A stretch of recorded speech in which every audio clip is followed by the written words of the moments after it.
In Stalin's Russia, being deleted from a photograph was often a chilling preview of being deleted from existence itself.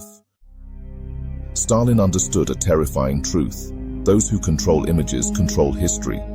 In the shadows of Soviet power, a secret army of photo manipulators worked tirelessly in hidden rooms, carefully erasing people from existence, one photograph at a time. These weren't just any photographs. They were official records, newspaper prints, and historical documents. When someone fell from Stalin's favor, they didn't just disappear physically. Every trace of their existence was methodically removed from the visual record. The most infamous case was that of Nikolai Yezhov, once one of Stalin's most trusted allies. As head of the NKVD, he orchestrated some of the bloodiest purges in Soviet history. But in 1940, Yezhov himself became a target. First, he vanished from the streets of Moscow. Then, something more sinister began. His image started disappearing from every official photograph. In one of the most notorious examples, a photograph showed Stalin walking alongside the Moscow Canal with Yezhov. After Yezhov's fall, the photo reappeared in publications, but Yezhov had vanished, replaced by empty water. The Soviets didn't just eliminate him, they erased the very proof he had ever existed. The manipulation process was incredibly sophisticated for its time. Teams of artists used techniques like smoothing out backgrounds, adding fake elements, and carefully retouching images to make the alterations undetectable. These weren't crude cut-and-paste jobs, they were masterpieces of deception. The photo manipulation department worked in a secured facility known as the Chamber of Corrections. Artists were sworn to absolute secrecy. Many who worked there disappeared themselves, taking their knowledge of the truth to their graves. But it wasn't just high-ranking officials who were erased.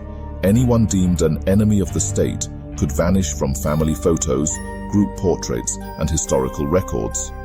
Parents would burn photos of themselves with purged friends, fearing that mere possession of such images could mean death. The psychological impact was devastating. People began questioning their own memories. If someone could be erased from a photograph, did they ever really exist?